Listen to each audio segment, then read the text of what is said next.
Installing Airworks Splash-Free Max Urinal Screen.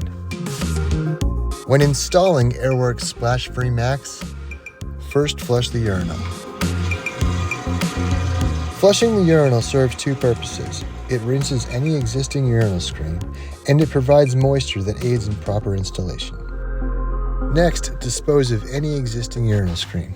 Remove the product from the packaging and place into the urinal pointed side down. Flushing the urinal prior to installation moistens the surface, allowing the 3 suction cups on the back to properly adhere when pressed firmly against the back wall.